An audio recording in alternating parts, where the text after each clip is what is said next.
आपका अगला पाठ है। वैसे ये पाठ होना चाहिए था 10वां पाठ कक्षा 12 का, लेकिन ये पाठ आपका 8 है क्योंकि वो प्रकाश का ध्रुवण आपका निकाल दिया गया और प्रकाश का परावर्तन निकाल दिया गया कोविड-19 की वजह से।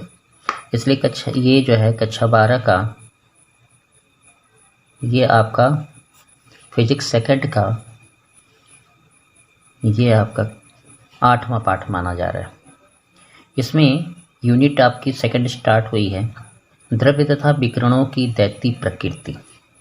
ठीक है, तो विकिरण की दैतीय प्रकृति है ड्यूल नेचर ऑफ रेडिएशन। इसमें यही प्रकृति प्रकाश के लिए भी मानी जाती है। प्रकाश में भी दैतीय प्रकृति होती है क्योंकि वो विद्युत चुम्बकीय प्रेरण है, विद्युत चुम्बकीय विकिरण है। तो देखिए इसमें ये कहा गया कि मैक्सवेल ने विद्युत चुम्बकीय तरंग सिद्धांत के आधार पर यह कहा कि विकिरण में तरंग प्रकृति होती है ना, यानी वो तरंग का गुण रखता है।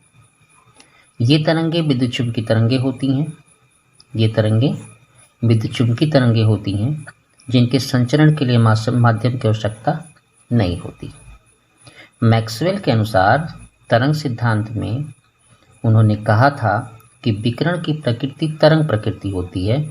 ये तरंगे विद्युत चुम्बकीय तरंगे होती हैं, उनके संचरण के लिए माध्यम की आवश्यकता नहीं पड़ती या नहीं होती। इसके आधार पर परावर्तन, अपवर्तन, व्यतिकरण, विवर्तन और ध्रुवण जैसी प्रकाशिक गुण घटनाओं का व्याख्या की गई। परंतु प्रकाश वैद्युत प्रभाव और कॉम्पटन प्रभाव, प्रकाश वैद्युत प्रभाव जो अभी आप चैप्टर पढ़ रहे हैं, इसमें होता यह है कि जब किसी भी धातु पृष्ठ पर प्रकाश पड़ता है और उससे इलेक्ट्रॉन उत्सर्जित होते हैं, उसको हम प्रकाश वैद्युत प्रभाव कहते हैं। कॉम्पटन प्रभाव, ये दो प्रभाव की व्याख्या तरंग प्रकृति के आधार पर इस सिद्धांत में नहीं हो पाई। इस घटनाओं की व्याख्या करने के लिए मैक्स प्लांक ने क्वांटम सिद्धांत दिया। मैक्स प्लांक ने क्या किया? अपना क्वांटम सिद्धांत दिया। क्वांटम मतलब खुद में कण होता है, आधार पर की गई इसके क्वांटम सिद्धांत के आधार पर, जिसके आधार पर विकिरण के कण की तरंग प्रकृति की बोध हुआ।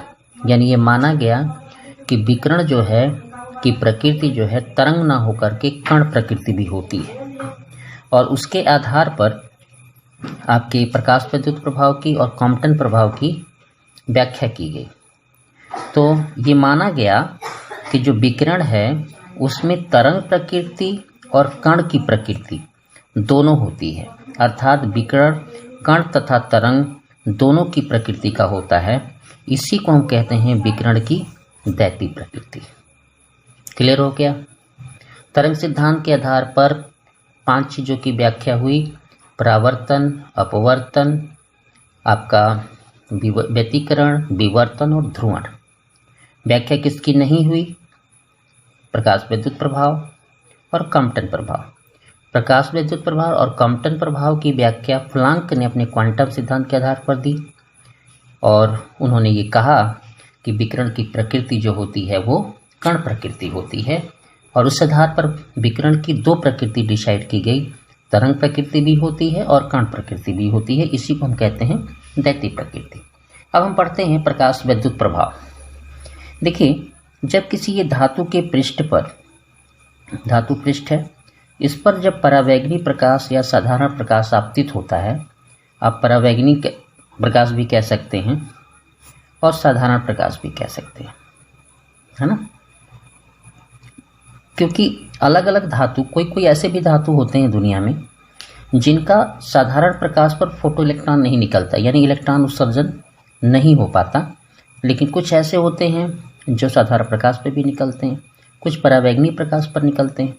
तो जब किसी धातु पृष्ठ पर परावैंगनी प्रकाश या साधारण प्रकाश आपतित होता है तो धातु पृष्ठ से इलेक्ट्रॉन निकलने लगते हैं, ठीक है ना। इन इलेक्ट्रॉनों को हम कहते हैं फोटो इलेक्ट्रॉन, है ना, प्रकाश इलेक्ट्रॉन, फोटो इलेक्ट्रॉन। तो ये जो क्रिया है पूरी, है ना, धातु पृष्ठ पर परावैंगनी या साधारण प्रकाश का पड़ना और उससे इलेक्ट्रॉन का उत्सर्जन होना, इस क्रिया को ही हम कहते हैं प्रकाश विद्युत प्रभाव। देखिए हमने लिख दिया, जब किसी धातु प्लेट पर उचित आवृत्ति का परावैंगनिक प्रकाश या प्रकाश डाला जाता है तो धातु पृष्ठ से इलेक्ट्रॉन उत्सर्जित होने लगते हैं। इस घटना को हम कहते हैं प्रकाश विद्युत प्रभाव। ये क्लियर हुआ। दूसरी बात, जो इलेक्ट्रॉन निकले हैं उनको फोटो इलेक्ट्रॉन या प्रकाश इलेक्ट्रॉन कहते हैं। तो प्रकाश विद्युत प्रभाव की क्रिया में धातु पृष्ठ से उत्सर्जित इलेक्ट्रॉन, यानी प्रकाश विद्युत प्रभाव मतलब ऊर्जा के रूप में हम परावैंगनिक प्रकाश या प्रकाश को ले रहे हैं, तो इसीलिए इस इलेक्ट्रॉन का नाम प्रकाश इलेक्ट्रॉन पड़ा, क्योंकि प्रकाशिक क्रियाओं के कारण है। तो प्रकाश विद्युत प्रभाव की क्रिया में धातु पृष्ठ से उत्सर्जित इलेक्ट्रॉन को फोटो इलेक्ट्रॉन कहते हैं। ठीक है, अगर परिपथ पूरी हो जाए, ठीक है ना, परिपथ पूरा हो जाए तो उसमें धारा भी बनती है इलेक्ट्रॉन के गमन से, जो फोटो इलेक्ट्रॉन होते हैं उनके गमन से। तो जब प्रकाश विद्युत प्रभाव की क्रिया में फोटो इलेक्ट्रॉन उत्सर्जित होते हैं तो यदि परिपथ को पूर्ण कर दिया जाए, परिपथ पूर्ण हो तो परिपथ में एक धारा बहती है जिसे हम कहते हैं प्रकाश विद्युत धारा। इसके बारे में हम थोड़ा सा टाइम लेंगे, पढ़ाएंगे। उसके पहले आप देख लीजिए कार्यफलन, वर्क फंक्शन। कार्यफलन क्या है? किसी धातु पृष्ठ से एक इलेक्ट्रॉन उत्सर्जित कराने के लिए धातु पृष्ठ पर आपतित प्रकाश की न्यूनतम ऊर्जा। देखिए ऊर्जा तो ये कोई भी हो सकती है, कार्यफलन किसी भी स्थिति में हो सकती है। चूँकि हम प्रकाश पढ़ रहे हैं, प्रकाश विद्युत प्रभाव पढ़ रहे हैं, इसीलिए हम प्रकाश की न्यूनतम ऊर्जा कहे हैं। न्यूनतम ऊर्जा या प्रकाश ऊर्जा या ऊर्जा को उस धातु पृष्ठ का कार्यफलन कहते हैं। कहने का मतलब ये है, जैसे मान लीजिए किसी धातु का कार्यफलन 4 इलेक्ट्रॉन वोल्ट है, मान लीजिए, तो इसका ये अर्थ हुआ कि अगर इस धातु पृष्ठ पर अगर हम 4 इलेक्ट्रॉन वोल्ट की ऊर्जा डाल देंगे तो इसमें से इलेक्ट्रॉन उत्सर्जित हो जाएंगे, यानी 1 इलेक्ट्रॉन उत्सर्जन हो जाएगा। उसी को हम कहते हैं कार्यफलन। यानी धातु पृष्ठ से 1 इलेक्ट्रॉन उत्सर्जित कराने के लिए धातु पृष्ठ पर आपतित प्रकाश की न्यूनतम ऊर्जा को उस धातु पृष्ठ का कार्यफलन कहते हैं। ठीक हो गया। अब देखिए सूत्र लिख दिए, ये कार्यफलन का W बराबर h mu 0 h c by lambda. Mu 0 बराबर होता ही है c बाई लेमडा 0। ठीक है, तो म्यू 0 है देहली आवृत्ति और लेमडा 0 है देहली तरंग दैर्घ्य, और ये है फलांक नियतांक। इसका मान और मात्रक दोनों याद कर लीजिए। 6.67 × 10⁻⁻34 मात्रक होता है जूल सेकेंड, और W क्या है आपका? कार्यफलन। ये आपका क्लियर हो गया। ठीक, अब देहली आवृत्ति के बारे में सोचते हैं। यस, अब बात करते हैं देहली आवृत्ति या स्तंभ आवृत्ति। कट ऑफ फ्रिक्वेंसी बोला जाता है। ये कट ऑफ फ्रिक्वेंसी और ये थ्रस्ट फ्रिक्वेंसी, इसमें क्या है कि जब किसी धातु पुंज से एक फोटो इलेक्ट्रॉन उत्सर्जित कराना हो, उत्सर्जित कराने के लिए धातु पृष्ठ पर आपतित प्रकाश की न्यूनतम आवृत्ति, जैसे देखिए प्रकाश की तो कई सौ आवृत्तियाँ होती हैं, बढ़ाई घटाई भी जा सकती हैं, बढ़ती भी हैं घटती भी हैं। तो एक फोटो इलेक्ट्रॉन को उत्सर्जित कराने के लिए किसी पृष्ठ से जो भी हम आपतित प्रकाश की न्यूनतम आवृत्ति डालते हैं उसे हम देहली आवृत्ति कहते हैं, और ये देहली आवृत्ति धातु पृष्ठ से संबंधित होती है। यानी ये धातु पृष्ठ के पदार्थ की प्रकृति पर निर्भर करती है कि देहली आवृत्ति क्या होगी।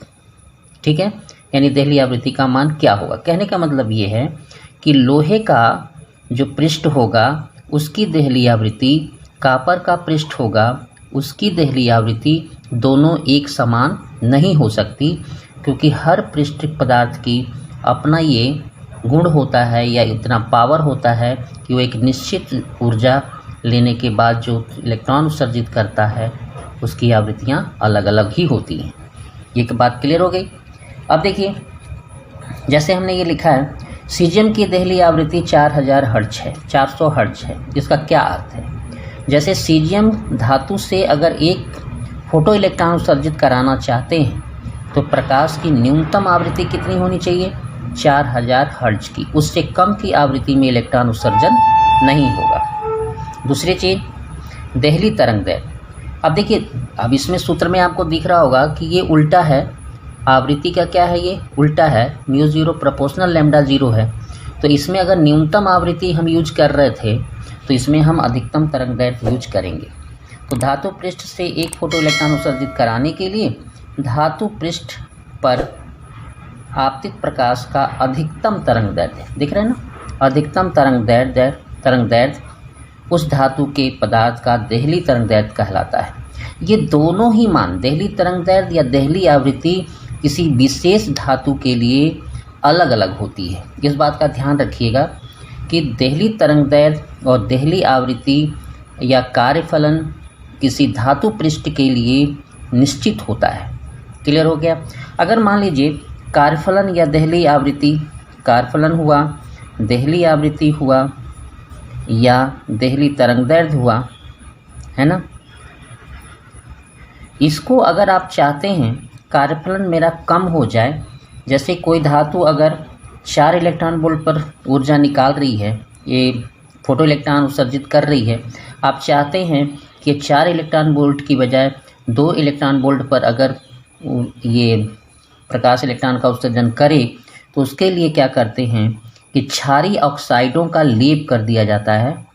किसी धातु पृष्ठ पर अगर क्षारीय ऑक्साइड का लेप कर देते हैं हम, तो उसकी देहली ऑक्साइड का अगर लेप कर देते हैं तो उसका कार्यफलन घट जाता है, देहली आवृत्ति घट जाती है और तरंगदैर्ध्य बढ़ जाता है। क्लियर हो गया। चलिए एक छोटी सी चीज़ और समझते हैं। जैसे ये हमारा स्ट्रक्चर है, ये 2 प्लेट हमने दिया है और बैटरी से हमने इसे ऋण से जोड़ा है और ये धन है। देखिए जब हम प्रकाश को इस पर डालते हैं, ऋण वाले यानी कैथोड वाले पृष्ठ पर अगर डालते हैं, तो इस पे इससे फोटो इलेक्ट्रॉन उत्सर्जित होते हैं। फोटो इलेक्ट्रॉन क्या करते हैं, उत्सर्जित होते हैं और इस प्लेट से इस प्लेट पर जाने लगते हैं, जिसके कारण ये पूरा सर्किट पूरा हो जाता है। इलेक्ट्रॉन गमन कर जाते हैं इस प्लेट से इस प्लेट पर। अगर ये P1 प्लेट है, ये P2 प्लेट है, तो यहाँ से यहाँ तक के लिए क्या करते हैं, गमन कर जाते हैं, जिसके कारण पूरे परिपथ में एक धारा बनती है। किसकी वजह से बनी, फोटो इलेक्ट्रॉन के गमन से बनी। तो उस धारा को हम कहते हैं प्रकाश धारा। ये बात समझ में आ गई। एक चीज़ और समझने की बात है इसमें कि प्रकाश धारा जो होती है वो प्रकाश की तीव्रता पर निर्भर करती है और प्रकाश की आवृत्ति पर भी निर्भर करती है। जैसे मान लीजिए एक याद रखा जाता है कि जो फोटो इलेक्ट्रॉन उत्सर्जन दर है, मतलब कि वो निर्भर करती है प्रकाश की तीव्रता पर। यानी प्रकाश की तीव्रता अगर हम बढ़ाएंगे तो प्रति सेकंड फोटो इलेक्ट्रॉन उत्सर्जन दर की संख्या, यानी फोटो इलेक्ट्रॉन उत्सर्जन की संख्या बढ़ेगी। और अगर संख्या बढ़ेगी तो जाहिर सी भी बात है कि प्रकाश की धारा बढ़ेगी। प्रकाश धारा क्या होगी भाई, यहाँ इलेक्ट्रॉन की संख्या अगर बढ़ेगी प्रति सेकंड, तो इस पर जाने वाले इलेक्ट्रॉन ज़्यादा होंगे, तो प्रकाश धारा का मान क्या होगा, बढ़ेगा। यानी यहाँ पे आप ये भी कह सकते हैं कि प्रकाश धारा क्या होगी, बढ़ेगी। यानी प्रकाश की तीव्रता अगर बढ़ाएंगे तो फोटो इलेक्ट्रॉन उत्सर्जन दर बढ़ेगा और प्रकाश धारा भी बढ़ेगी। अगर हम ये साइन करते हैं कि प्रकाश की तीव्रता के लिए, तो प्रकाश की तीव्रता के साथ ऐसे ग्राफ बनता है प्रकाश धारा का। जैसे जैसे हम प्रकाश की तीव्रता बढ़ाते जाते हैं, वैसे वैसे हमारा जो प्रकाश धारा है वो बढ़ती है। लेकिन एक बात की और भी ध्यान रखना चाहिए कि ये ग्राफ ऐसे मुड़ता है, तो एक निश्चित समय में जितनी हमने प्रकाश तीव्रता बढ़ाई है, तो हर एक प्रकाश तीव्रता के लिए एक निश्चित ग्राफ बनेगा। प्रकाश की तीव्रता जैसे बढ़ा देंगे वैसे ही ये ग्राफ बनेगा, फिर तीव्रता बढ़ा देंगे तो फिर ऐसे ग्राफ बनेगा, फिर ऐसे ग्राफ बनेगा।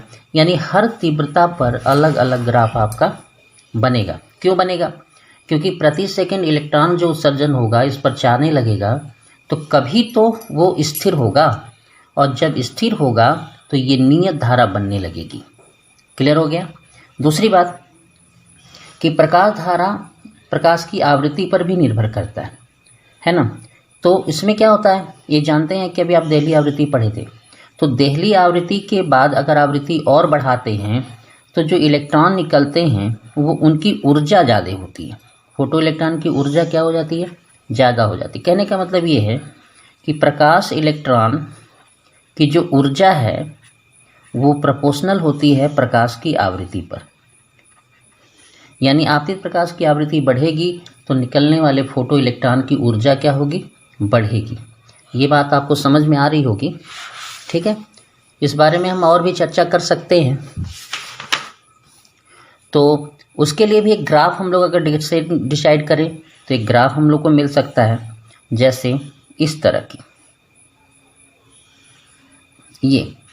ये ग्राफ हमको मिल सकता है। ये जो आवृत्ति है आपकी, ये देहली आवृत्ति में आएगी। जैसे ये प्रकाश की आवृत्ति है तो यहाँ से यहाँ तक की आवृत्ति देहली है, यानी ये देहली आवृत्ति ऐसी है जिसमें प्रकाश इलेक्ट्रॉन एक ठो निकलता है, यानी न्यूनतम ऊर्जा का प्रकाश इलेक्ट्रॉन उत्सर्जित होगा। जैसे जैसे हम आवृत्ति को बढ़ाते जाएंगे वैसे वैसे हमारी क्या होगी, इलेक्ट्रॉन की दर बढ़ेगी और उसकी गतिज ऊर्जा क्या होगी, बढ़ेगी, ठीक है। यानी प्रकाश की आवृत्ति बढ़ाने से फोटो इलेक्ट्रॉन की ऊर्जा बढ़ती है, ठीक है। धन्यवाद आपको। फिर इस वीडियो में हम और भी बात चर्चा करेंगे अगले वीडियो पर इसके बारे में। धन्यवाद।